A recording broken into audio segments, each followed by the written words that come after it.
at a critical moment. My name is Portia Fillard. I have the pleasure as the community engagement consultant with Every Voice, Every Vote. Hear a little bit more from me later. But at this moment, I would like to invite the leader of this house, Dr. Pastor Corey Johnson. Thank you so much for the Germantown Seventh-day Adventist Church for hosting us. Biasly, I am a member. So I'm very excited to be here and have my church host this. So Pastor Johnson, I would like to invite you up to share a few words and open us up in prayer. Good evening, everyone. On behalf of the Germantown Church, we're just so grateful to be able to host such an important gathering. The word says that our people perish for a lack of knowledge. It is important that we are able to come together and gain better understanding on the issues that we face every day. And so I'm just grateful that we are able to support in this way and offer this space for this critical conversation that should help us be more knowledgeable about issues that impact our community.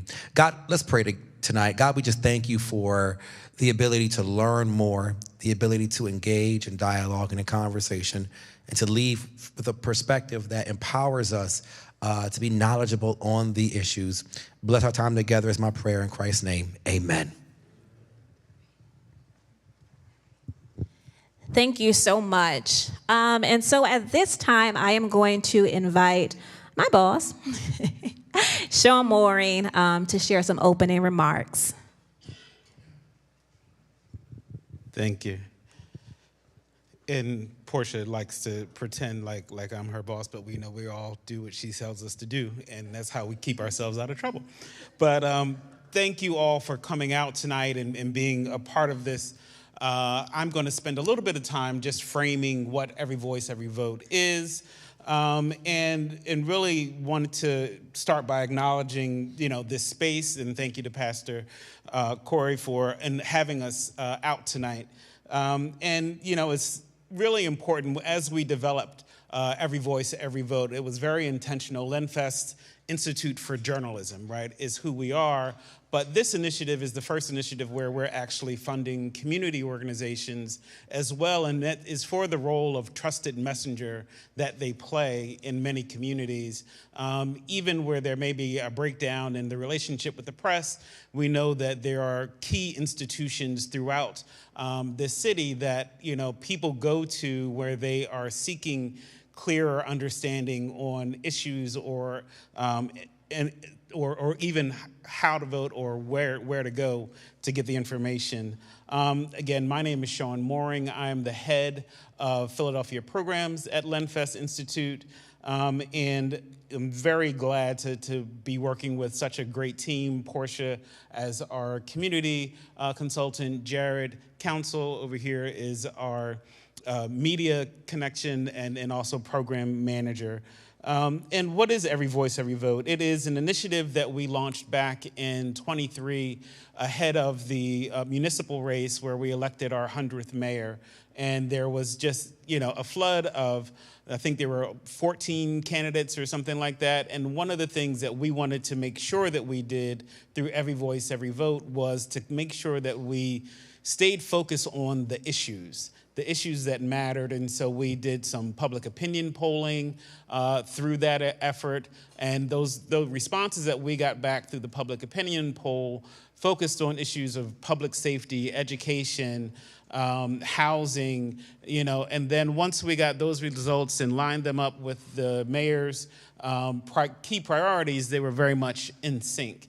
And so what we do is we continue to focus on those issues. We have over 70 partners on the media and community side that, have used some of the data that we got back to, identify the issues. And so they continue to report on those issues, and we continue to keep the focus on those things. One of the things that, as we were coming to the end of our first cycle of Every Voice, Every Vote, folks said, if you're really serious about this, then you'll continue to keep this going beyond the election cycles. And that's what we were very intentional about doing and making sure that we continue to keep a focus on those key issues that everyone, as we've gone through this process of polling, have told us that that's what was particularly informative to them and what they wanted to make sure that we are building a civic infrastructure that will last beyond a grant cycle or an election period.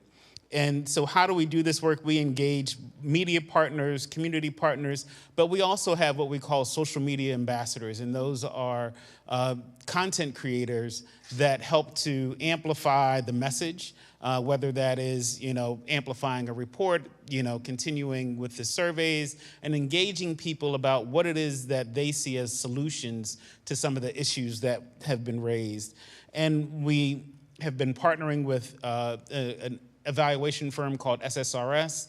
And so we've done a series we did an initial survey of the community where we got about 2,000 respondents, where we did the initial piece. And then we followed that up in the next cycle with focus groups, as well as an online town hall where we took the results from those focus groups, had those online, and invited people to go weigh in and see where they identified with some of the solutions that were posed through the focus groups, add additional comments, and I think we had about 350 people participate in that engagement as well. But it allowed us then to frame, and you'll see some of the questions and the way that we frame even our community conversations are based in that research. They're based in the voice of the people that we've engaged around this process. And so it's really all about how do we continue to engage community, keep community focused front and foremost in all that we do as we build a infrastructure that will be lasting in Philadelphia beyond any municipal election. So with that, I'm going to allow Portia to come back up and introduce our panel and get us ready for this evening. Thank you so much, Sean. I hope this is the last time I have to be in front of you all. Not because I don't want to, but I want to get the conversation started. So one of the things that Sean shared is that, first of all, there's a way that we're able to do this. Our lead sponsors, William Penn Foundation, of course, the LenFest Institute, Comcast, Knight Foundation, and Philadelphia Health Partnership. So with their support and funding, this is why we are able to continue the work that we're able to do. So definitely have to shout out our sponsors. And so as Sean shared, when we made the decision to move into these community conversations, it was from the understanding that the conversation had to continue. One of the things that we really learned from our first grant cycle was that, again, there's a disconnect from how people understand how government operates. And so having the data that we had and understanding what issues were important, we wanted to make sure we created space for people to openly have dialogue, not just understanding how government impacts their key issues, but also how they can be advocates and what they can do to lean into to advocate for the changes and things that they want to see pushed forward. And so what I'm going to fast forward to is share some of the data that we gathered from the research that we conducted via the focus groups and our community polling. So our objectives, again, we built upon the original surveys that we conducted, where we learned that Philadelphians were most focused on public safety, sustainability, education, and economic development. But this particular time, we focused on these three. So as Sean shared, we started with focus groups, and then we had a community pulse poll where we opened that up to using digital platforms to engage people in conversations. Again, how they felt the city was doing as it relates to these issues, what were the solutions that they wanted to see, and any additional concerns that they wanted to share. So again, just some key numbers so you can have an understanding of who we spoke with regarding the focus groups and the level of participation that we received as it relates to the issues. And of course, tonight, we are most focused on the data that we received and information that we gathered from the questions around education. Priorities. When we talked to those 214 people online, improved teacher pay, more behavioral mental health services, improving condition of school buildings, increased school funding, teaching life skills and civics. Those were the top 6, but I wanted to focus on the top 5, which will really inform how we have tonight's conversations, because that's the crossroads we find ourselves in right now, right? We find ourselves at seeing that we are moving to a quote-unquote solution of school closures, and understanding context of how we got here, and of course what we can do and advocate to hopefully maybe alter or change or have clarity around what those decisions look like.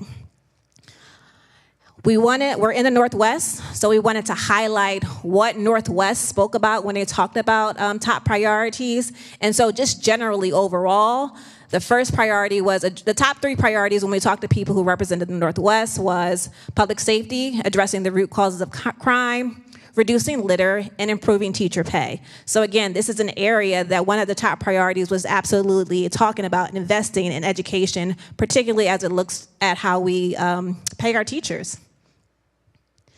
And then the closest neighborhooding area is North Philadelphia. And again, just a reminder that people and our neighbors and our communities prioritize different things based on where we live. And so when we talk to people in North Philadelphia, top priorities were reduce litter, again, address root causes of crime, and more youth programming. So again, we are really intentional in our data to making sure that we are talking to people and meeting them where they are and how they view what is important to them. So when we talked about our findings on education holistically, we assessed some successes, the concerns, and also asking people what were their most recognized initiatives from this administration, and then their ideas. And again, that's the fuller conversation that we're going to have today, and really diving into what are some solutions-oriented perspectives and actions that we can take when we think about investing in supporting our public school education system. And again, just re-emphasizing and sharing the numbers that speak to when we talk about education, what are the specific priorities from Philadelphians and how they feel what should be prioritized when we're addressing the concerns that they have regarding public education. Another map that shares specifically the top 3 education priorities by neighborhood. We're in the Northwest, so those top 3 priorities were improve teacher pay and staffing, increase school funding, more behavioral and mental health services, and improve conditions of school buildings. And then again, these are just some quotes that we received from our participants when we talked about what it looks like to increase funding for schools or how they felt about things of that nature. And this is public information, so we're happy to share this with you all. I don't want to belabor the moment by reading, but again, happy to share this information out, but again, just want to remind you that we are always about grounding our conversations in data and real conversations, because our goal is solutions, and that's always our focus. Again, more quotes around better school building conditions, and how people just related that to feeling safe, feeling valued, and students and their environment being prioritized in healthy and safe conditions. Awesome. So without further ado, we are going to invite our panel. I am very thrilled to introduce our moderator, Ms. Shania Bennett, who is from the Mayor's Office of Youth Engagement. So Shania, I'm going to invite you up first. We'll invite our panelists, and we will have our panelists introduce themselves.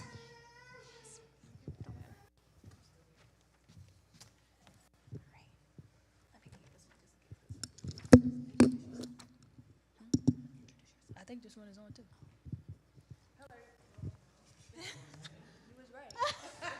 Sometimes. Hello, everyone. My name is Shania Bennett. I'm director of the Mayor's Office of Youth Engagement, and I'm excited to get the conversation going.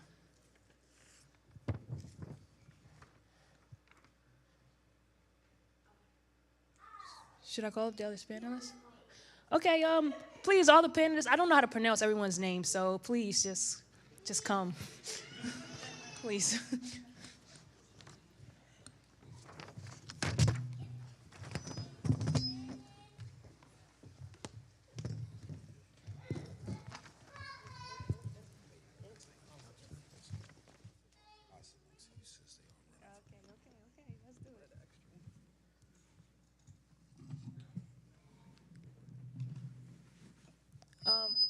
really quickly, if everyone could just, go in a row and introduce themselves, and we'll get the conversation going. Start with you. Good evening. Hello? Can you hear me? I don't know. Can you hear me good? Good evening, everybody. My name is Councilman Isaiah Thomas. I'm a council person at large, represent the entire city of Philadelphia. I'm also the chair of the Education Committee on City Council, and I'm excited to have this conversation this evening. Hey, good evening. Nope, can't tell. No, you can't. Good evening, everybody. There we go. My name is Tamir Harper. I have the great honor of being the incoming executive director of Philly for Great Public Schools, a new C4 that's tasked with advocating for young people here in the city of Philadelphia, but most importantly, I'm a Southwest Philly native, went through the good, bad, and ugly of the school district of Philadelphia, and currently a doctoral student researching the current effects that's happening across the country. I think this is on. Yeah. So good evening, everyone.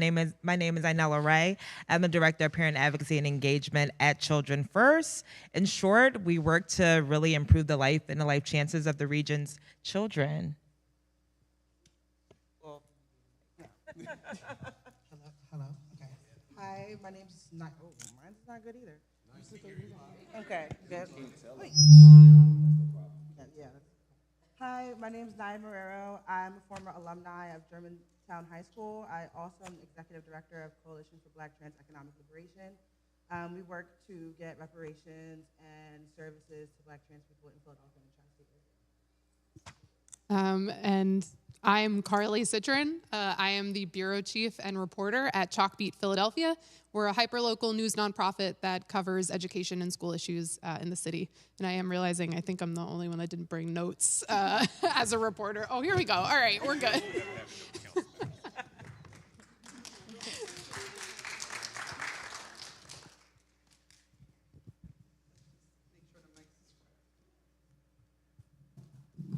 Oh, hello? You can't tell.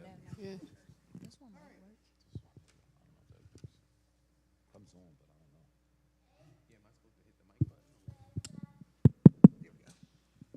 You still can't hear nothing. It's on, but you can't hear me.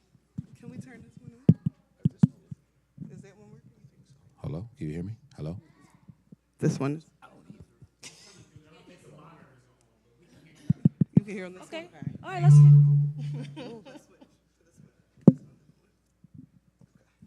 All right, so let's just hop right into the conversation.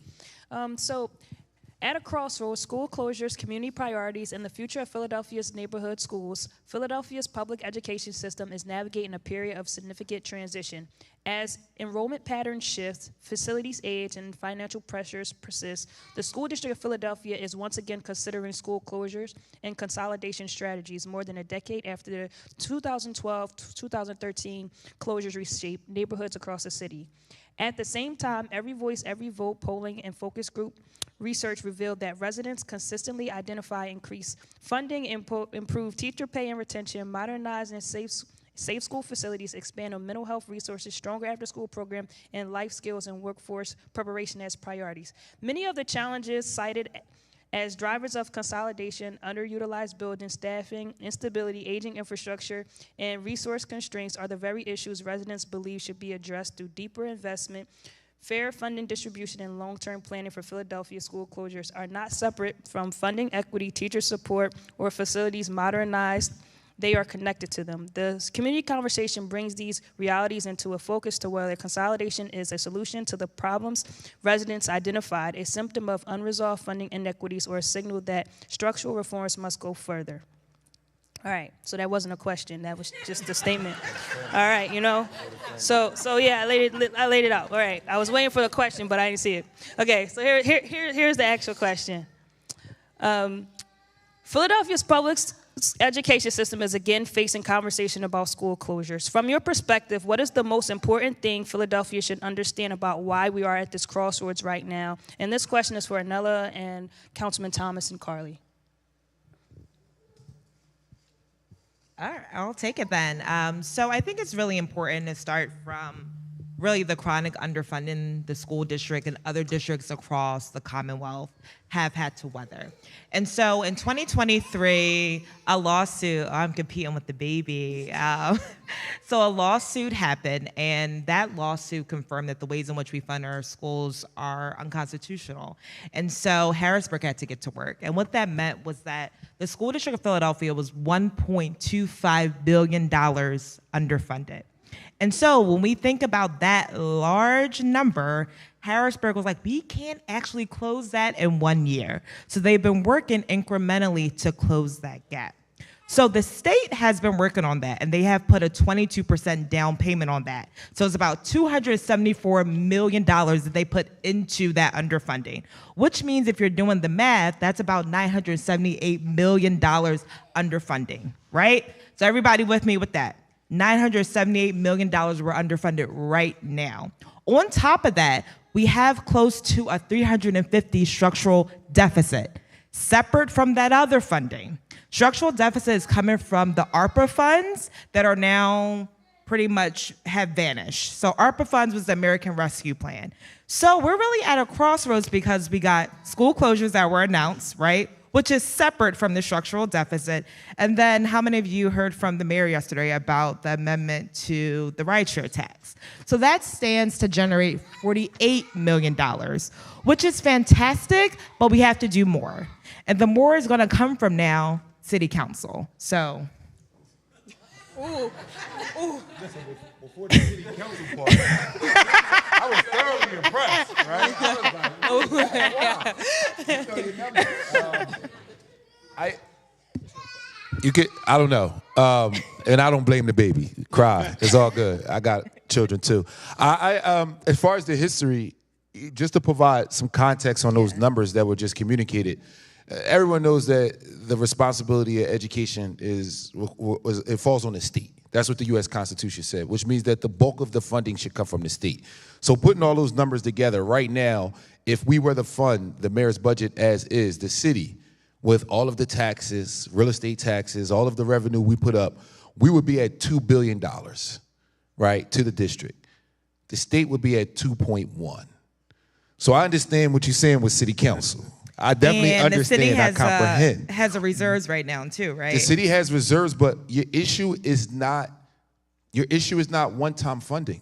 Your issue is that you need structural funding. So if we were to say, okay, we have a $1 billion reserve and we anticipate a $100 million deficit, we'll put up the $100 million. That only fixes the problem for this year. And then what happens is every year we have to go back to the drawing board and figure out where do we get this extra money that's needed. And so I agree with you with the history. We got to this point because of the Corbett administration. I'll say it and say it often, right? The Corbett administration chose to balance the budget of the Commonwealth during the recession on education, and we're still suffering from that decision.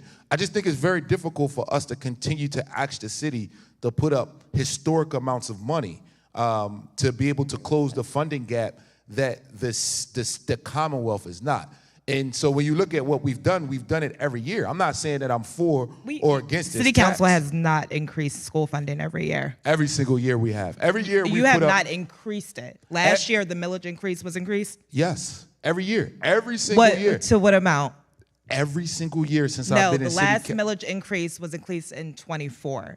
The mayor, yes. The only person who voted against the budget last year was Majority Leader Kendra Brooks. So we did not increase funding. I'm not going to go back and forth. Yeah, I'm glad. I know what I voted for. I'm 100% sure that every single year we put more money into schools than the year before. The millage funding was specifically for extended day-based initiatives. The millage funding is only a small percentage. So what happens is that 56% of real estate dollars go to the school district of Philadelphia. So as we get new housing roll off of the 10-year tax abatement, we're naturally putting up more money. So I didn't say that the millage went up. I said the city puts up more money every year. So we're doing that through real estate taxes. We're doing that through a grant directly from the city, which in this mayor's budget is about $250 million. And the proposed number of $2 billion is a historic amount, and that's before the tax. So we're already, every single year since I've been in city council, put up more money than the year before, and that naturally happens whether we go into the millage or not, because we're peeling off more money from real estate taxes. So anybody who owns their home, did your real estate taxes go up? Yeah. Mine did. So if you own your home and your real estate taxes went up, that means that we're giving more money to the school district even though we didn't raise the percentage of your tax. What happened was the value of your house went up. So as the value of your house goes up and you pay more in taxes, we naturally put up more money for the school district of Philadelphia.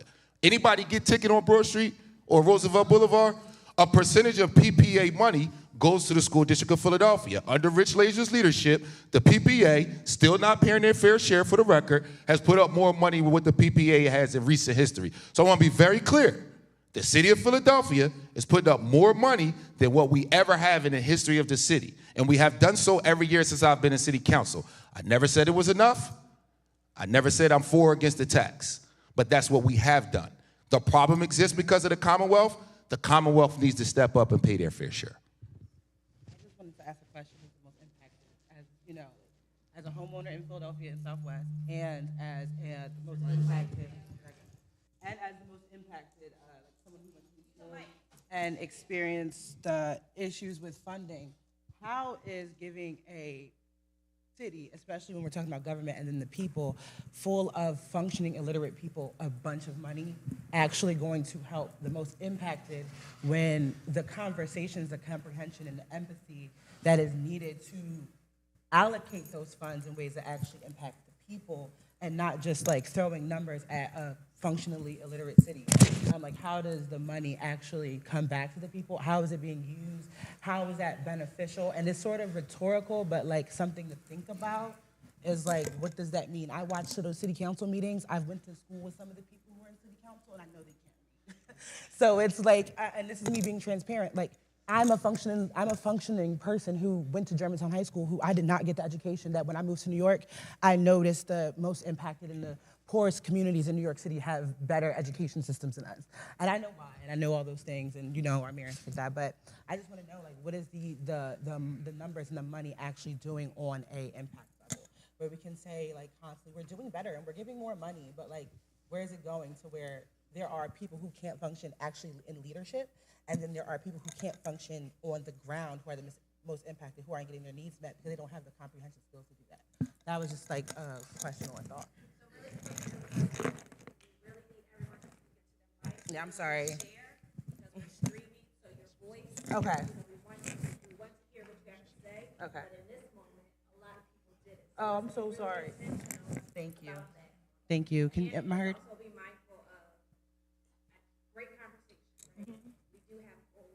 Yeah. So I just want to assess, right? Is this a conversation that we can have post, or is this something that we want to Okay. That's fine. We could address it right now. I'm good. So first and foremost, I can't speak to anybody else on city council, so I don't know about that part. I know for me, I'm an honor roll student, graduated from Frankfurt High School, honor roll all my life, went to college on a scholarship. Former teacher, majored in education. Education is a real priority to me. And so when I speak specifically to what we're looking at as it relates to current education funding, again, we have a lot of work to do, but if you look at the numbers and the facts and where we are, we've seen a significant improvement in attendance rate. The only thing that hurt the attendance rate was the SEPTA strike at the beginning of the year.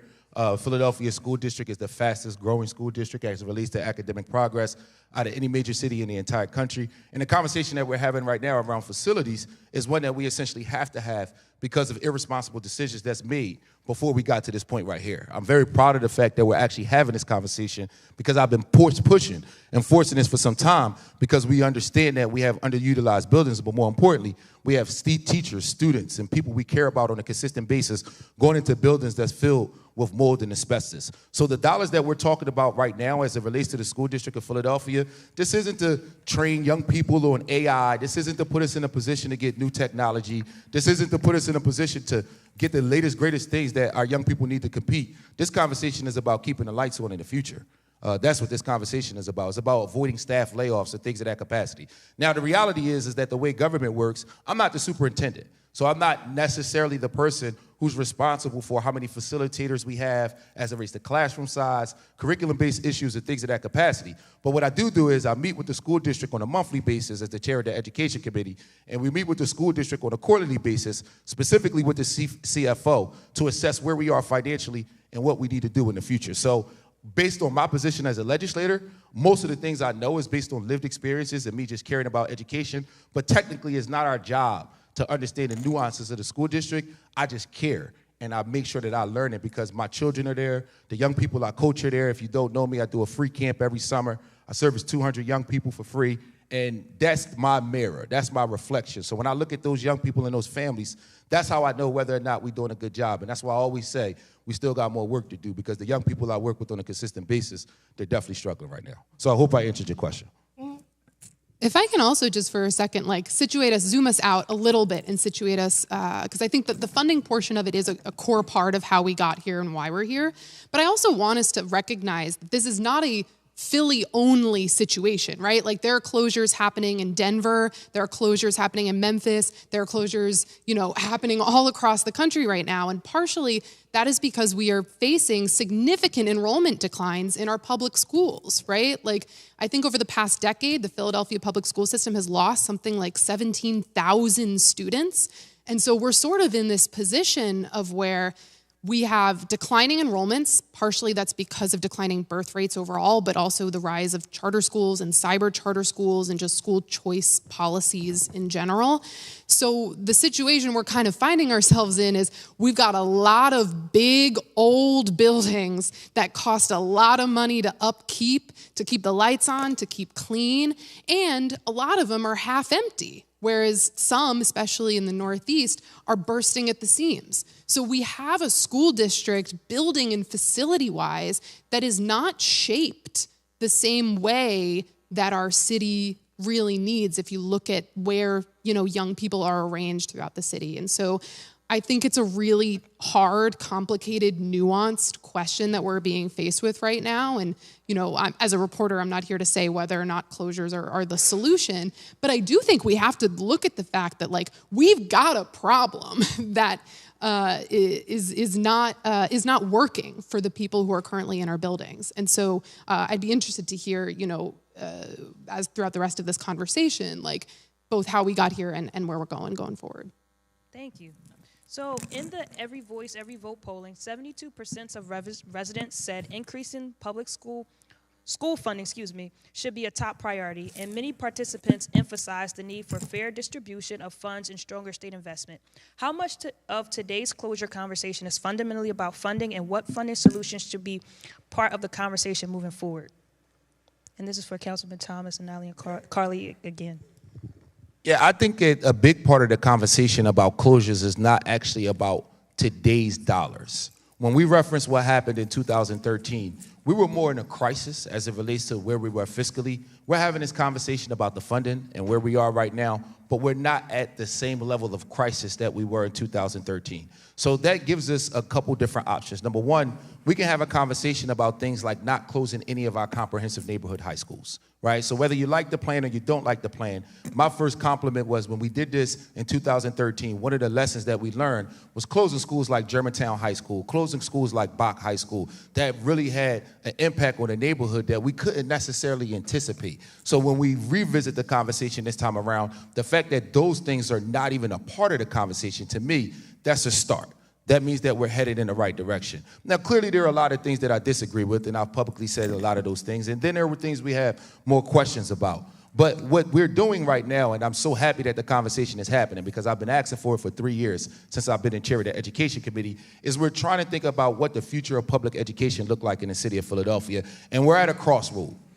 If you talk to Robin Cooper, who runs our principals union, Robin will tell you that when we had this conversation in the past, the focal point was smaller schools, downsized classrooms.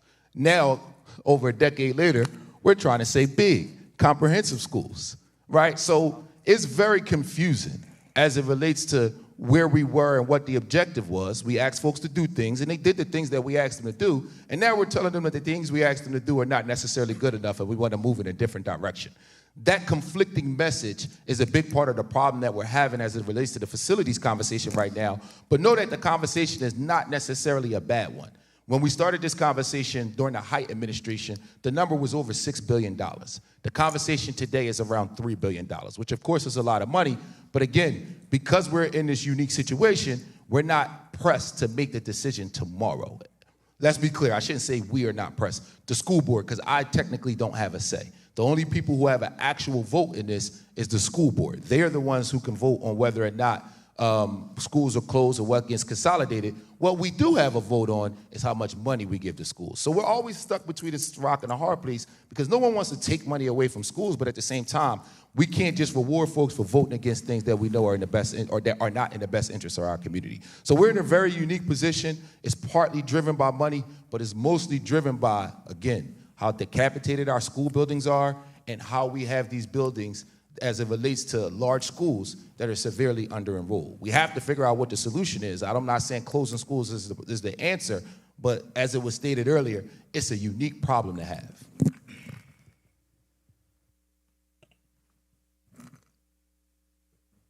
You want to? Yeah, I'm going to jump in, but you want to use this one? No, the mics ain't working. Nope. Oh, so the main part of the question I understood was that, is this really a funding issue? Is that right? I don't think today's the facilities master plan is not about finance, right? Because Research for Action released a report focused on Chicago and even threw in some Philadelphia. You only save about $1 million each time you close a school building a year. That's not going to address our $300 million deficit. I think, as the council member said, it is a problem that should have been addressed. We have a problem of people are not having kids at a higher rate, but it's also an investment of Philadelphia issue. People do not want to move, live, and build families in the city of first class. So until we start to invest in everything else, from housing and not raising real estate taxes respectfully, the first-time home buyer, you kind of made me broke. We haven't raised them. We said the property value. Yeah, y'all did a property value assessment after not doing it for a few years during COVID. But you ain't the mayor. I ain't mad at you. You ain't the mayor. So we'll deal with the two administrations that decided to say, oh, we're not going to slowly increase. So we have a fundamental problem of just, do people actually want to build families in this city? We can't say it is due to brick and mortar charter schools, because if you see the rate of brick and mortar charter schools, it's actually about the same, and it has not grown many over the years. We can talk differently about cyber charters. The thing is, we don't have an investment in the city to make people want to stay and raise families and then send their kids to the 8th largest school district in the country that's not really educating students nor families, because half of the time our kids don't have algebra, but in order to get into Masterman, you need algebra. You got to know language. Yep. We don't teach language in our comprehensive neighborhood elementary and middle school. So this is a larger ecosystem where I think we have to stop just talking about education and talk about the city as a whole and how do we invest, and that will actually fund and stabilize public education. Agreed. Thank you. It's on? All right, cool. So I actually respectfully disagree with some of my panelists about school closures not having to do with the root cause of underfunding. And I do agree with you, Tamir, that like there's well, you said that there's like, it's not a finance issue because of the cost savings relative to like closing schools. But that's not that is not a financial, that there has not been a disinvestment. There could be a disinvestment in saying closing schools aren't going to address that investment issue. Yeah, so you're saying that because school closures are on the table, there's not going to be cost savings as a result of closing those schools? The superintendent could not answer the board member question when he asked, how much money will you save when you close these schools? Right. All right, I just want to make sure, like, the point. I agree with that, but what I'm saying that the root cause of how we get to a place where we have to close schools is because of decades of underfunding, because when you have decades of underfunding, that means then maintenance that was supposed to be on that school is now deferred. No disagreement. Okay, that was like the more so the point that I was trying to make. I do want to take stock of the fact that we are currently in budget season, which means that Harrisburg is making their budget as well as City Council. So the mayor just proposed her budget. So if you're really interested in this to see how City Council responds to this, April 22nd is when the school board will be called to the carpet by City Council and made to ask questions. So I encourage you to go see that in person, or you can go online to see how, one, the district is answering these questions around both school closures as well as underfunding, but you have the ability to influence your legislators, right? We have some staffers in the room also who are represented here. So none of these things are fixed, and if you don't know who they are some, so just make sure you talk to people. The fact of the matter here that I think is really important is that right now the mayor's proposing this rideshare tax. I'm not debating the merits of the tax, but the tax is not enough in itself. And I agree that when we're thinking about structural deficits, we shouldn't just be pulling from reserves as the answer. But I think we're in a very, very precarious state. And so when you have $1 billion in reserves and you need to make sure we don't sustain any cuts, I think you can touch on a rainy day fund. And so that's a more argument that I think council has to decide, but I actually think it is political malpractice not to move funds from $1 billion of reserves to help save kids. That's okay. I just wanted to add something as the most impacted that I heard. I'm really literally using the words as the most impacted because my school was closed. I was not able to get an actual education because of these school closings. My mother went broke paying for suit jackets for us to go to Germantown, being promised that our school would stay open if we bought the suit jackets and we paid for everything that we needed and if we behaved properly and we stopped fighting on Germantown Avenue. We were promised that we would have our historical school as somebody who's 4 generations from Germantown in Germantown High School. I want to address the things that people said about there's not an investment in the city. There's these different things happening where I do have to say that it is not just a financial issue because when the schools were closed, we lost institutions. Germantown provided childcare for so many young women in my neighborhood who happen to be in 9th grade and have children. When we talk about access, when this money, we talk about money, but not how it is being allocated. The 4th floor being shut down in our school, talking about those issues of sustainability with the building that should have been addressed when I was 15, I'm 30 years old. And that is a serious issue that I'm growing up watching my friends die from preventable diseases, from the sexual and social violence that happened because you guys did not fix the 4th floor. Not you guys specifically, but talking about the district since it's recorded. Like you didn't fix that 4th floor and now the sexual, social violence that was incurred by the people there kept them from having children. There are many people who watched their friends and loved ones pass away. They did not have children. They did not invest into the city. They did not go forth to the jobs that they needed.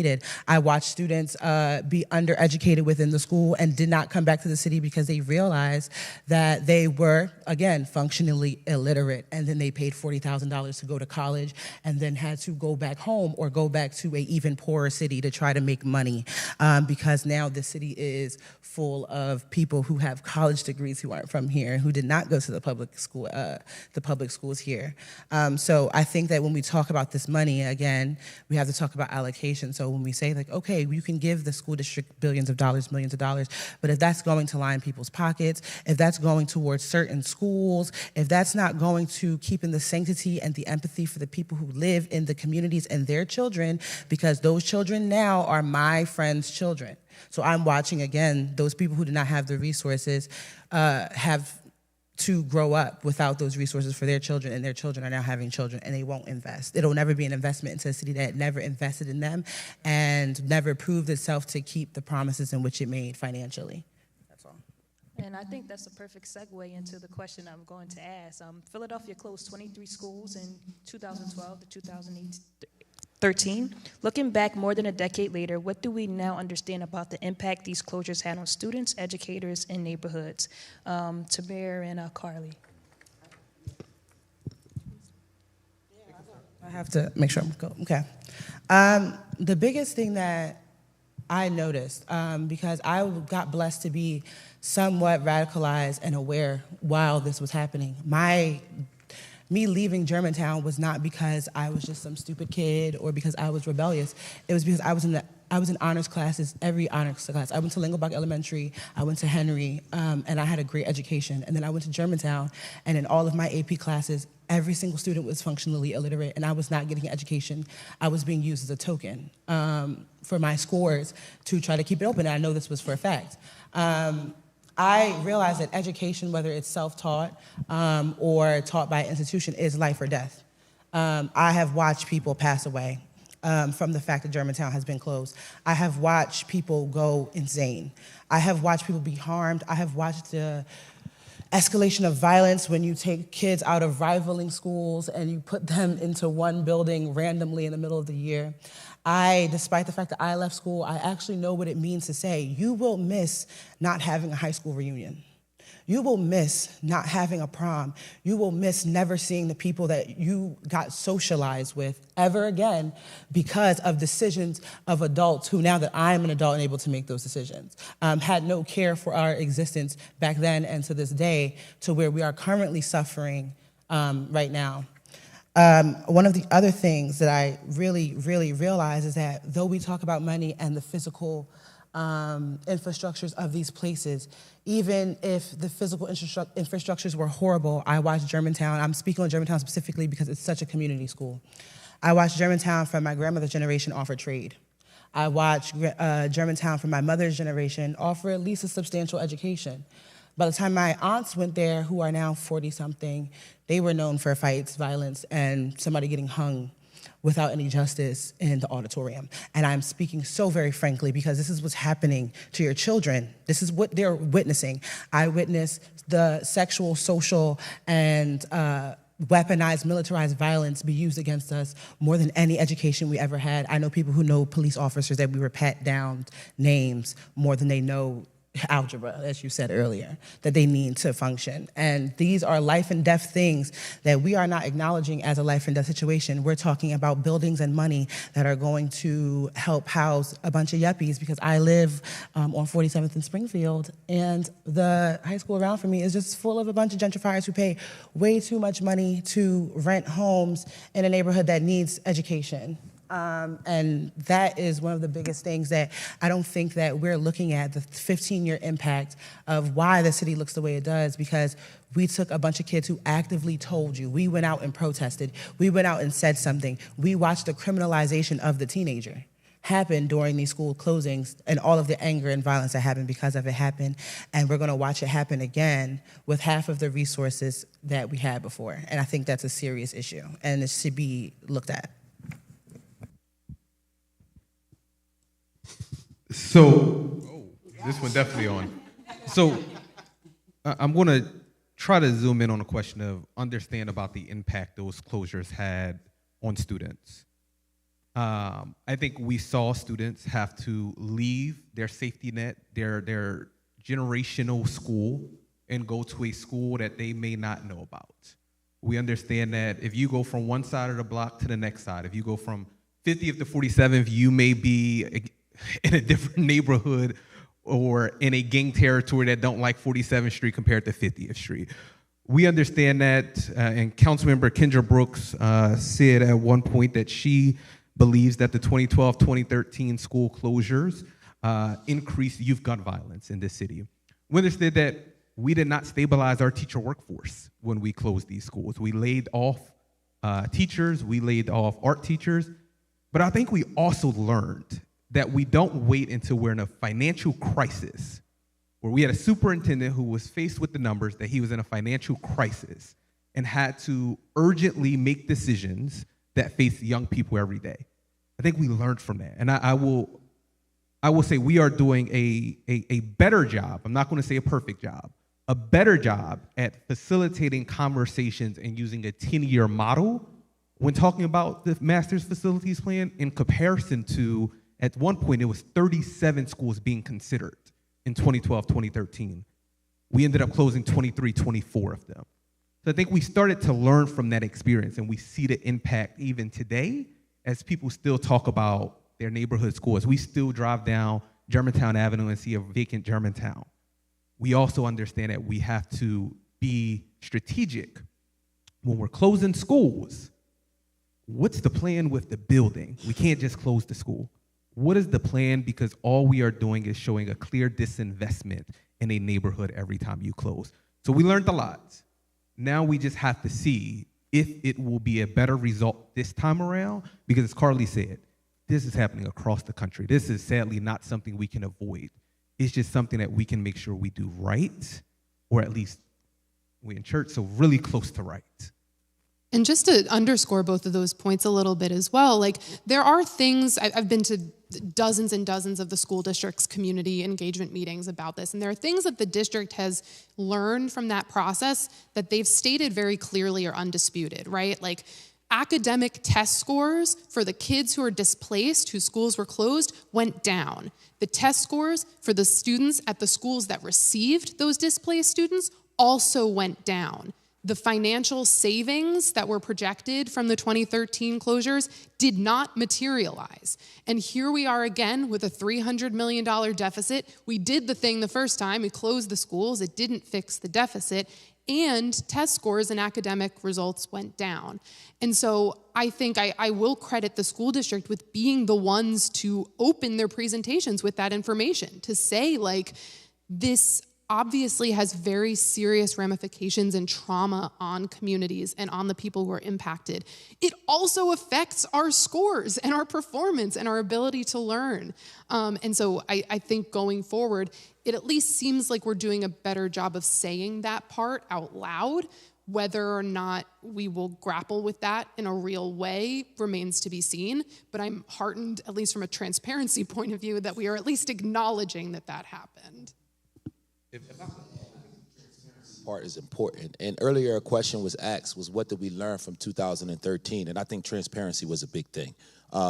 We have seen a lot of dialogue as it relates to certain schools. I'm so proud that Conwell is no longer on that list. If you know the original list, Conwell was on that list. And if you know the history of Conwell, can't close Conwell, right? Like that's, if you feel it, you understand that. So the dialogue exists, and you can see the modifications that's happened and how the original plan has changed. And I do think that that's important. I also think the sister raised an important point about the $1 billion that the city is sitting on. And I've seen some folks nod their head about the $1 billion. Let me just explain that part, right? So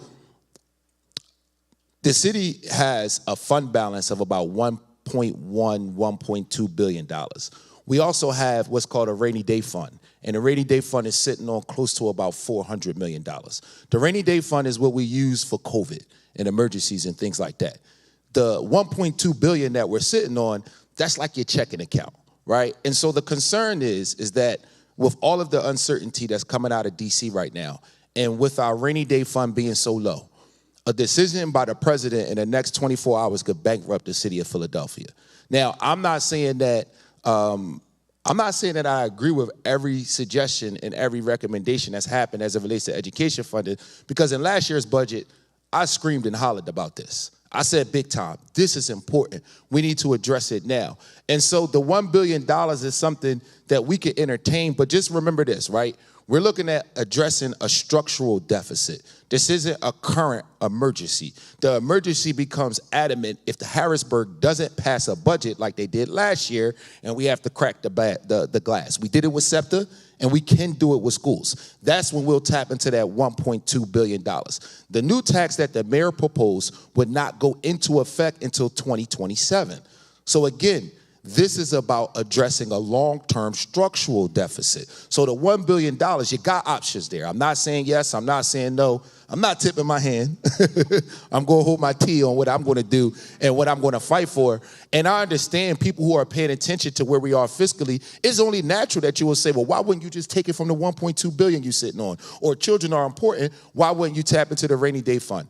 Between the uncertainty in DC and the fact that the emergency isn't current, that's why we're not tapping into that. What the mayor is saying, I'm trying to provide a structural solution to something that's coming down the horizon, and the tax that is being introduced will start in 2027, right? Which means we wouldn't really collect that revenue and see it until the 2027, 2028 school district. So I just wanted to provide clarity around that. Thank you, Councilman. All right, our next question. Every Voice, Every Vote research also showed 81% of residents prioritize improving teacher pay and staffing, with many participants saying stronger compensation and support systems are key to retaining educators. How do closure conversations intersect with the teacher workforce, both in terms of retention and morale? And this is for Tamir and Naya. Naya? Nia? No, you got it. You got it.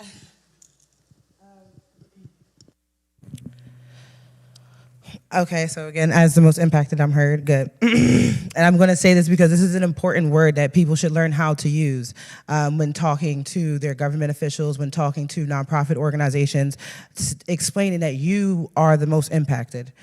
So as the most impacted myself, I watch my teachers, especially the most radicalized teachers, get displaced. I watch teachers be underpaid. I've watched the systemic targeting of teachers, and I'm coming not from this whole like budget space, you know, because I know a true passionate teacher does not have to be paid a certain amount to teach. And I also know that the system in which teachers are brought into inner cities is not the most clean system that, again, considers the most impacted and considers community members as the teachers within their own community. But I watched teachers systemically get targeted. I watched how they were systemically pushed around the city and not allowed to teach at schools that would benefit the people, the predominantly Black, poor city that this is. And I hope I'm understanding that question correctly, because if I'm not, please feel free to.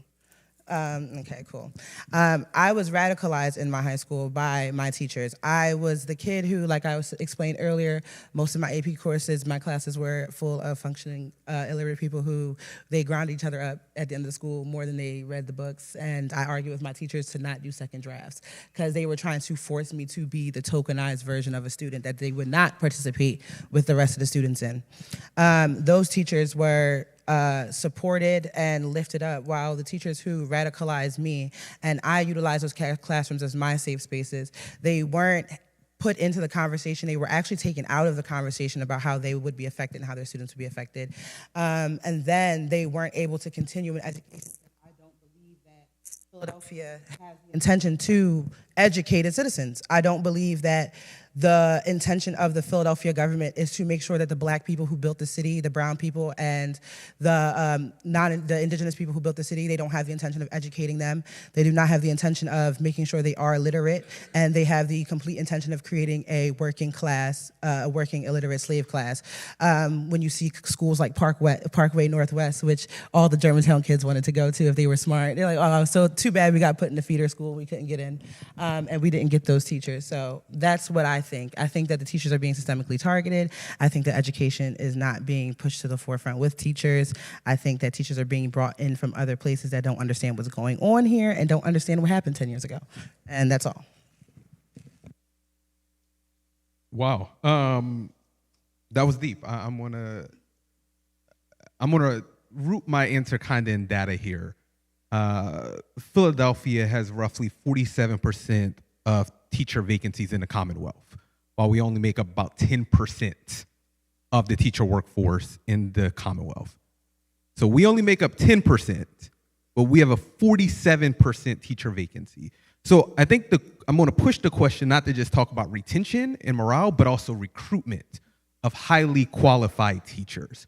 I think we're going to see when we are closing schools, it makes a new teacher that's jumping into the workforce say, hey, do I want to go join the school district of Philadelphia because can I be next? Can my school be next? A simple question. And no teacher in their early tenure want to go to a school that can possibly be closed within that time frame. I think we also understand that, and Research for Action did a research report looking at Chicago and Philadelphia, and we understand when we close schools that affects majority Black teachers historically. So we're also going to see, we're really only got 2% of the nation's public school teachers being Black male. I think we're at about 4.7, 5.1% in the school district of Philadelphia, which we're higher than the national average. We will constantly see that decrease as we close schools. As for the teachers in the room, the site selection open or closed already? Are we in that phase of the school year yet? It closed already for teachers. So site selection is where a teacher gets to determine if they are jumping ship or staying in that school building. While we have a 10-year plan, I would be interested in seeing, I'm going to lean into Children's First because they releasing all the research, and Elevate 215 ain't here, so I won't call them out, but I would be interested in seeing if we see a higher increase of teachers deciding to site select out of their building if their school is on the closure list, which then will shake the foundation of the school that's supposed to stay open for all of these years, but in reality, you can't keep them. And I know the superintendent is saying he's going to give a stipend, but that stipend ain't helping recruit teachers in the schools that need teachers most, and we have that same stipend in the PFT contract now. So we will struggle to retain, recruit, and morale will go down as we decide what schools will close. I'm almost comfortable confidently saying that. And it's not going to get better. But we also have to be okay with is riding the storm and doing strategic targeted investments, because we have to make this hard decision. How do we get folks that are born and raised in Philly? I know everybody like to say the emergency certification ain't the best thing, but this black boy from Southwest Philly was on emergency certification, teaching 8th grade English and grazed test scores by 20%. So emergency certification is when you may have not went to school to study to be a teacher, but you are committed and invested in being a teacher. So you got to get an emergency cert while you go on to get your next degree in order to be a certified teacher. We may see more of that, but how do we start to invest in those teachers? And the teachers people that are like, hey, I'm thinking about being a teacher. We start to pull them in so we can stabilize recruitment. We'll hopefully build morale and bring some excitement back in the school district of Philadelphia. And then our veteran teachers will be happy to mentor some of our younger teachers. Thank you so much. We just got 2 more questions. 73% of residents identified improving school building conditions as a major priority, and focus group participants specifically raised concerns about aging infrastructure, asbestos, and lack of air conditioning. How should we think about school facilities in this moment, particularly when building conditions are both a concern and a factor in closure decisions? And this is for Councilman Thomas and Carly. Sure. How should we think about our buildings?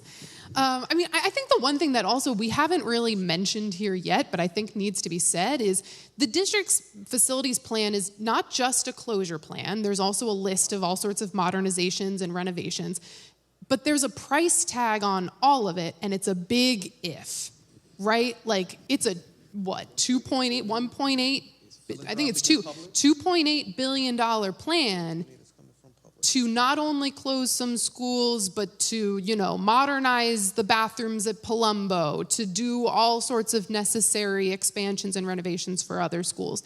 But that is a big if, right? Like, I think we are situated in this moment where we can really come together and say, how do we envision a school district that serves everyone in the way that we need it to serve everyone, especially our most impacted students and residents? I keep thinking, as a reporter, I'm gonna say, I was kind and said we were being transparent before. I think we should be more transparent. I think we need a lot of radical transparency. I keep being brought back to, I grew up in New Jersey, and in high school, we had a teacher who was sort of infamous for doing this exercise with students where he would bring in his paycheck and bring in all of his bills and his expenses for the month. And he would lay it all down in front of us and say, make it work.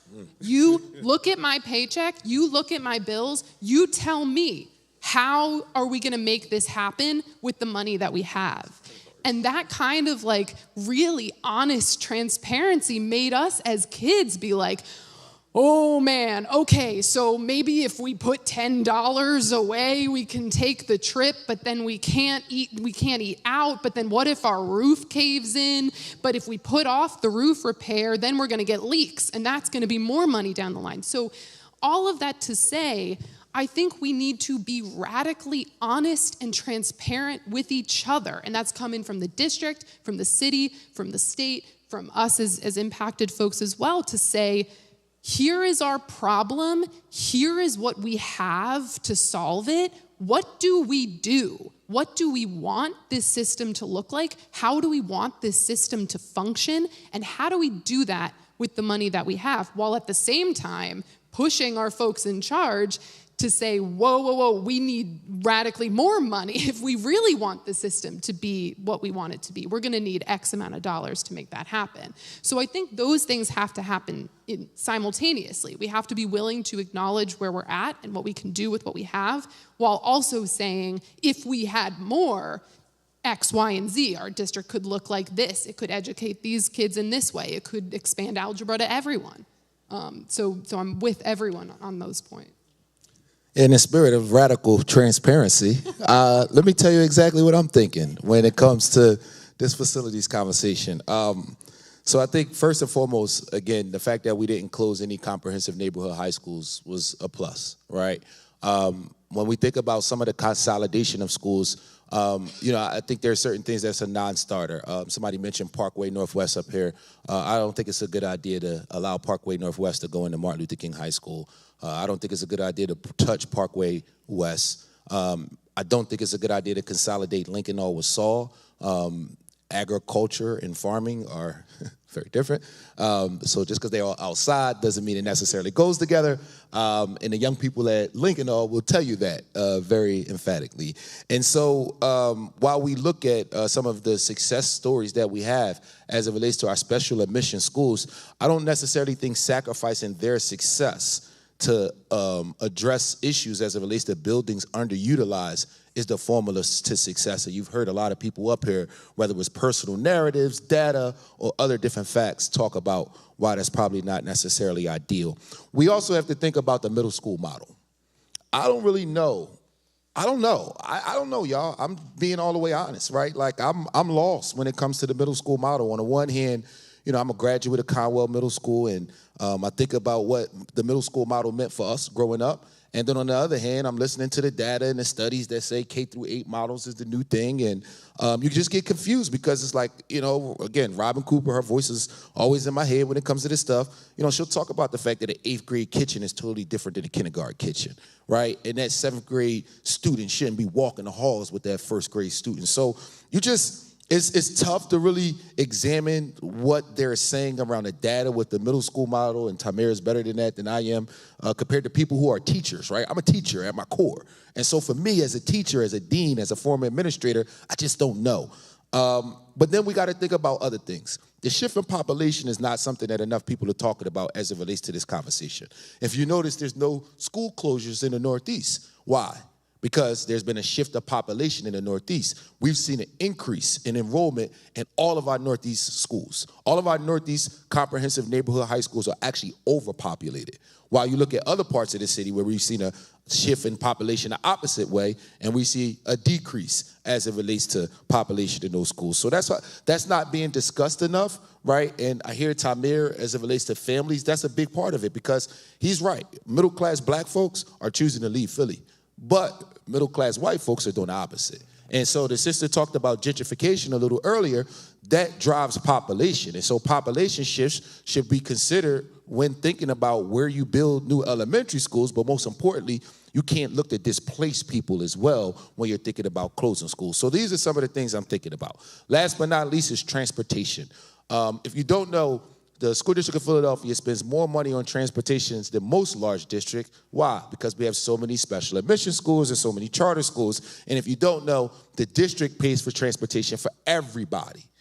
All calls for all schools as it relates to transportation goes to the district directly. So if we're rethinking about the future of public education, we gotta consider the transportation costs, and we gotta consider what we can do to essentially lower that, because that gives us an opportunity to save a few dollars as it relates to our annual operating budget.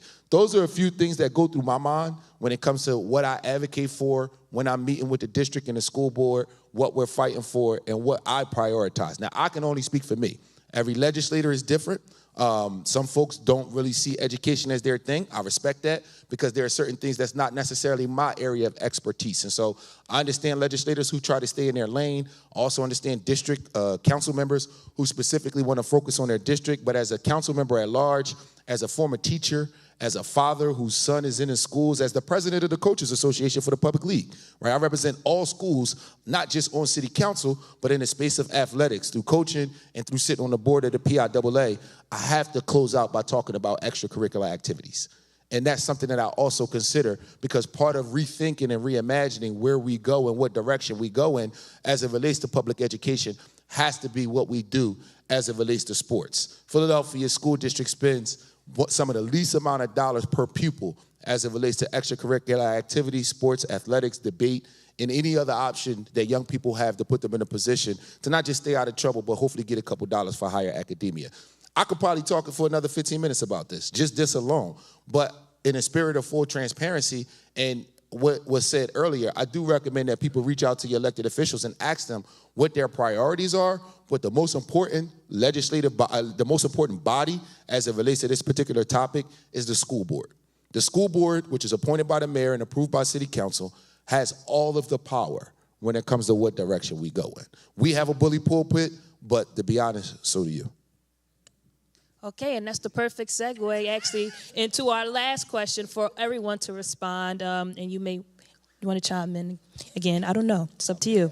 A major goal of this conversation is ensuring residents understand where their voice matters in this process. What can community members do right now to ensure their perspectives are heard and that decisions about schools reflect their neighborhood needs? What is one action Philadelphia must take now to ensure we are not having the same conversation again in the next 10 years? This is for everybody, so you guys can just choose who goes.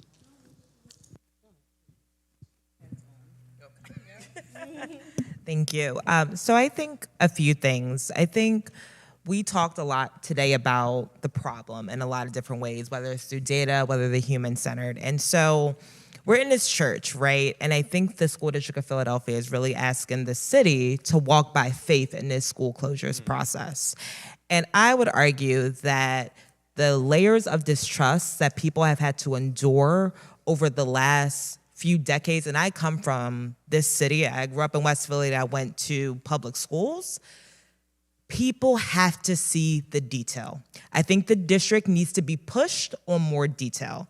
And just like Councilmember Thomas said, the school board is another arena that everybody can be in. They have meetings monthly, Thursday at 440 North Broad Street, which is now named Constantine Clayton Educational Center. You should be going there and hearing exactly what is actually being on the docket and making sure that your voice is heard. You can sign up for public comment by Monday at 4 o'clock a few days before. Also, City Council has live sessions, and also Harrisburg also, you can look at that too. So I think there's a few things, but a lot of us don't actually know who our elected officials are. All of you have a city council person that is your direct person in your district. I don't know how many of you know who that person is. And I would encourage you, if you don't know who that person is, you need to find out tonight by Googling and putting in your address.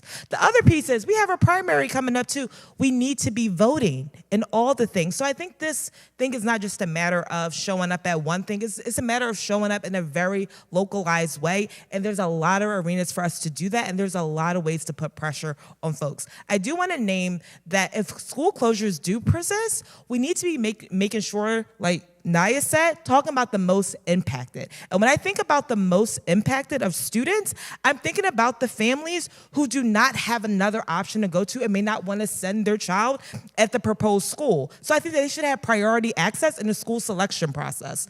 Another thing, students with IEPs and IFSPs, a transition for them is going to be super disruptive. Super disruptive. They need to have individualized transitions plans by the Office of Diverse Learners. We also need a 24-hour help desk. For people who can't go down to 440 or can't get somebody on the phone, they need that. These are all things we already pushed forward to the district. We need pressure from you all to say that there's more that needs to be done, and perhaps you all have different ideas. The other piece is mental health. When you insert different groups of people into a climate without proper staff, you're asking for a disaster. So we need more push and supports. And the district has a fabulous STEP program, but that also needs funding. So when we're talking about structural deficit, we're not just talking about money, we're talking about counselors not being there. We're talking, when you said 40% in teacher vacancies in Philadelphia, Superintendent Wallington was talking about substitute teachers gotta go. What happens when there's not enough teachers in school? School runs amok. So all these things, from the data to the human center, it's all connected. So begin to ask those questions, know who your folks are, the elected officials, and put pressure on them today. I would like to add that if they don't listen, Philadelphia has housing rights because we're one of the most gully East Coast major cities ever, you know? Make them listen to you. Make them listen to you. There is no reason that as a city of citizens, we are truly a city of citizens. We are the pivot, like we are the cornerstone of the American existence. Make them listen to you. We got our housing. The reason why so many of us know people who own a house is because people in North Philly and West Philly broke windows and said, I live here. Always remember that not only do you live here, most of us have been here for generations. This is your city. This is not their city. These people are new. You do not know them. This is your grandmother's city, your great-grandmother's city. And you need to force the people who are here to serve you, the police. Everyone is here to serve you. Force them to listen to you. And if they don't, if they take your school, educate yourself. And if they take your building, burn it down. There you go.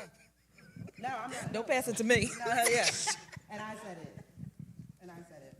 Anybody else want to share? I was going to say read the news, which... No, I just want to back everyone up by saying, like, yes, reach out to your civic leaders. Yes, put pressure on your school district. Yes, attend school board meetings. If you need a reminder, we have a free texting service. We'll text you when your board meeting is coming up in case you forget. We want to see you out there. But I think if we're looking at immediate things you can do that might be in reach too, get in touch with your neighborhood school. Are they hosting a fundraiser? Donate if you can. Spend some time, volunteer. Get to know your community school and the people who teach there and serve there and work there. Because I think what we're seeing throughout this closure process too is like the schools with the strongest, loudest communities are getting a lot of attention from our elected officials. The ones that have been fractured are not necessarily receiving the same kind of attention. So what I'm saying is if you're looking for something immediate that is not necessarily dealing with government, if that's something that you're not comfortable doing, reach out to your school, talk to your principal, see if there's something you can do locally right by your house. So I think they said everything you can say in summary, mobilize, right? If you mobilize in your neighborhood, in your school, you run for office, you put pressure on your elected officials. We have an election almost every year. State reps run nearly every year. You got an election twice a year. If you go out and vote, right, that is just one piece of this pie. But if you mobilize in your neighborhood, you can run for committee person and then decide who your ward leader, and your ward leader then decide who the person is that more than likely will be elected. Philadelphia is a ward city and a union town. When you start to push in and mobilize. I think I'm going to zoom in, though, on what thing we have to do so that we ain't had this conversation 10 years from now. I think we got to do that population study, as the council member said, right? And I know the superintendent has said that his research office has done some research on this. But what we are experiencing is white flight. White folks now want to come back into the city. Black folks like, are we going to go back to the burbs? In 5 to 10 years, we're going to be coming right back here. It's just a population. We play double dutch, going back and forth, back and forth. So 10 years from now, we may not be having this school closure problem. We're going to have the Northeast problem. We don't have enough schools because we closed all the schools in the black neighborhoods that now the black folks are moving back into. And then we're going to say, Councilman, we ain't got no money to build these schools. So we're going to need another $1 billion bond, even though we still pay off the $1 billion bond from 10 years ago. And then we might be going bankrupt and we're going to be coming back with a state takeover. Just saying. So until we start to say, what is the population shift? Also, when do we start saying, how do we make Philadelphia an appealing city for teachers, principals, and superintendents? I don't know how much longer Watlington is going to take the smoke from the city of Philadelphia. He's a Southern boy. He don't like the city smoke. But we have a hard time recruiting quality, highly trained, urban experienced superintendents. So if we don't start talking about how we make Philadelphia appealing at $350,000 salary, that's cool. That's cool. But you got to make people want to really come to Philadelphia and serve as superintendent of what the 8th largest school district in the country. It's not appealing. So we have to change that. And I may say something controversial, and this is not in my official capacity, but we need to reimagine what the school board looks like. A fully appointed school board is not a school board that you can hold accountable. And if I could add to that, they need to be paid. They need to be a paid position with salary and benefits, right? And that's important because if you think about it from a fundamental perspective, it's very difficult for a person living in poverty to serve on a school district, school board. So it is created this elitism, and I'm not like talking about people on the school board. I know those folks, so I'm not like individually, you got it?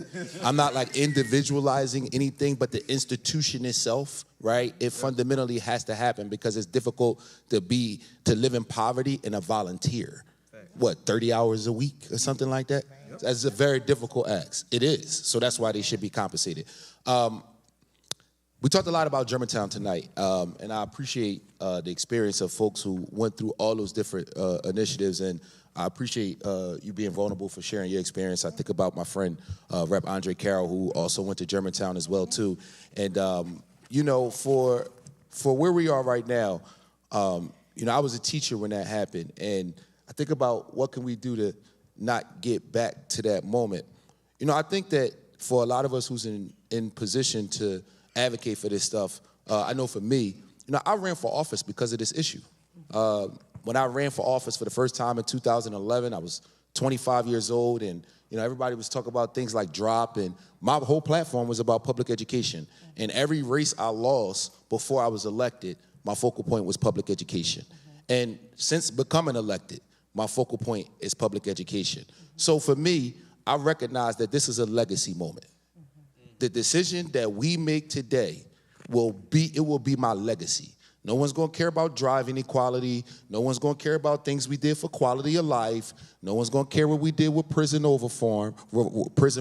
prison oversight, right? Because the people who got it wrong with Germantown High School, that's all we talk about, is that they got it wrong with Germantown High School. So the way for me to avoid coming back to this moment 10 years from now is to be laser sharp focused on all the things I talked about earlier that we're prioritizing and recognizing that this is about our legacy.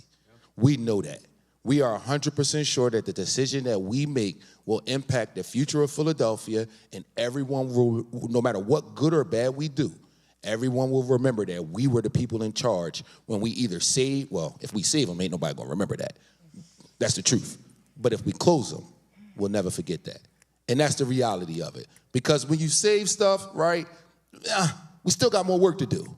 That's just like morally right? It's morally right to save Conwell. It's morally right to save some of these schools. But when you close stuff and you ruin people's lives, nobody forgets that. And nobody should.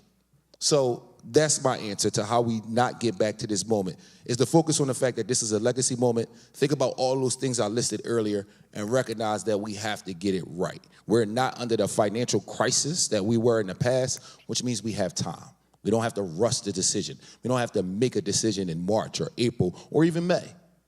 That's just not where we are. So that's my commitment to you, and you got my word that I'll fight tooth and nail to make sure that we do our best to get this right. Well, thank you for the conversation, and now we're going to have Q&A time hosted by Jared Council. Yeah, I'm Jared Council, editorial lead and project manager at Every Voice, Every Vote. Thanks to our panelists for a very real and raw conversation about an important issue. We're going to open the floor for some questions. We're going to take 3, and I just ask that you please keep it to a question. I know you probably have a lot on your mind and you want to get a lot off your chest, but keep it short and precise so that we can have our panelists weigh in.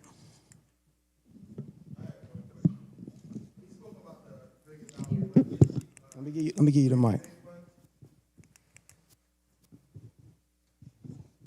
When he spoke about the $1 billion rainy day fund, I would think it would be, I'm questioning, wouldn't it be imperative to spend that money, the $100 million a year for 10 years, and then refund it as you can, because education, I think, would be the most important thing to do, because I think an educated kid, it saves in the future with violence and criminal behavior if the more educated a person is.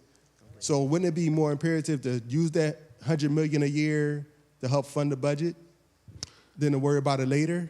I'm not saying you're wrong, right? I haven't, again, I'm keeping my powder dry as it relates to my position and what I'm going to recommend, because I am going to communicate what I think we should do as it relates to the moment that we're in.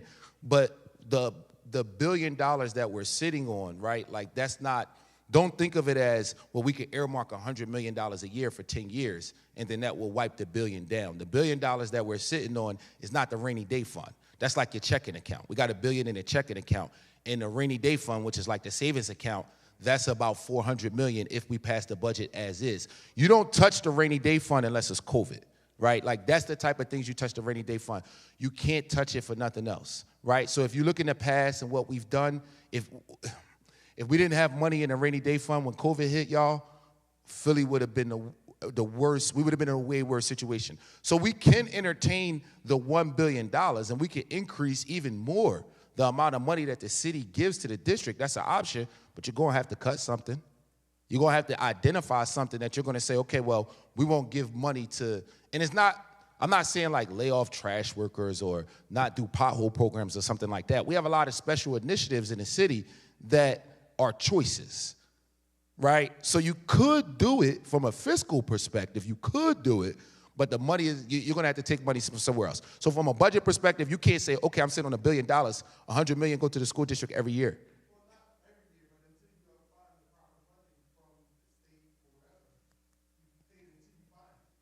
You could do it. No, you wouldn't get reimbursed, but that doesn't mean your idea is a bad idea. You understand what I'm saying? So I'm saying you could do it, right? And I didn't say what you said. You said put up some money right now in order to make sure that, and then replenish it. But you could do it, but it wouldn't necessarily address the structural damage, right? It would be a Band-Aid. Yeah. All right, we're going to move to the next question. Y'all see where I get it from? Good evening, panelists. I have a question. I think that I forget the brother that's sitting next to Councilman Isaiah Thomas, but I mean anybody can answer this question. But I'm really curious to answer this question as it relates to the brand of the Philadelphia School District about educating children. Is the reason why families and parents either leave the city that are having children because they want their children educated, but the brand is not a brand that they want to place their faith in of their children. And that flight is about 40,000 families, or 40,000 individuals that had children left the city, not counting the other families that consider wanting to move to Philadelphia but decide not to because of the education system. So, Ms. Flora, that's a tough question. Because I would say in summary, yeah, people don't want to send their kids to a district who has not proved themselves generation after generation after generation. Respectfully, and I got a lot of love for my frat brother, Dr. Watlington, Philadelphia is not the fastest growing urban school district in the country. You want to know why? Let me tell you why. NAEP scores, tell me what we're looking at actual on the day-to-day. NAEP is great, but NAEP is that's a test that we examine. That's a flawed actual measurement of fastest growing. But I'll even say basically, until Philadelphians feel like we are the fastest growing urban school district with academics, it doesn't matter. Until we every day say, I send my child to a high quality, great public school. I don't care what data you quote about the top 10 schools in the city of Philadelphia. Until you can say the 19142, 19143, 19138, and et cetera experience that high quality school, we're just at the same place that we are. And listen, as I grow older, I gotta decide, am I gonna send my kids to the school and take the chance to say, hey, can they get into a Penn Alexander even though you gotta know somebody to get into Penn Alexander? Or do I not jeopardize my child's future and send them to the school that I know that's going to educate them, and that's the private school up the street? Because why does my black child got to continue to be disenfranchised by the system that continues to do it for generations? So it's a tough question, and it's a tough answer. But don't nobody want to send their kids right now. That's the sad part. All right. Okay, so I don't know fully how this works, so let me know if it doesn't. But could you introduce a bill to defund the police and fund education? Ask the question again. Could you introduce a bill in City Council to defund the police and fund education? You can. So let me talk about it from just a legislative perspective. In 2020, when George Floyd hit, that's when you've seen a lot of activity as it relates for people talking about police budgets. I'm a numbers guy. Economics, legislation, that's what I do. So we examined a lot of things, and what we found was that over 90% of the police budget is actually salaries, right? And so there are a lot of frivolous things that are paid for, that the city paid for police officers. And the reality is that most of those things are actually negotiated through collective bargaining in their contract. So legislatively, could I introduce a bill to possibly reduce maybe something that impacts their supplies, like what they use to do their jobs? I could, but it will probably be seen as significantly unpopular because I would be taking away a tactic from them and not necessarily impacting their overall budget. Remember, when you see that big number that their budget is like $1 billion, the majority of that, I think the exact number is 91%, but don't quote me on that. But over 90% of it is actual salaries. And so that's unfortunate because I'm of the position that I do think that we spend way too much money on police in our neighborhoods. I think we pay police, you're seeing it on a national level even more. I think what we're seeing is we pay police officers to do jobs that police officers doesn't necessarily have to do, and that in turn inflates the budget significantly. So when I think about traffic safety, when I think about some of the things that's needed for special events, right? Like some of those things can be given to other folks, and we tried to do that in the past. That's how you've seen crossing guards move from the FOP union to District Council 33, but then when you go talk to the crossing guards, who mostly black and brown folks who look like you and me, they are upset. They saying, I don't want to be in 33. I want to go back to the FOP. So when we try to do things, we often get stuck between a rock and a hard place. But from a legislative perspective, we're very limited in what we can do as it relates to the police budget. I hope that answered your question. All right. Thank you all so much. Let's give ourselves and our panelists a round of applause. This is not an easy conversation, and I truly thank you all for handling that with grace. Go to the next slide. So we're talking about youth here, right? And we're talking about investing in youth. So I am extremely passionate about youth, about education, and even here in my church. And so again, we was graciously thank Dr. Pastor Corey Johnson for hosting us here. And so I just wanted to take this time to return, that gratitude and invite you all to do so with me.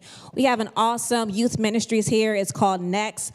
Our youth ministry leader is not here tonight because she's out with our youth. But I really want to, especially if you live in the area, we are looking for volunteers. We receive donations.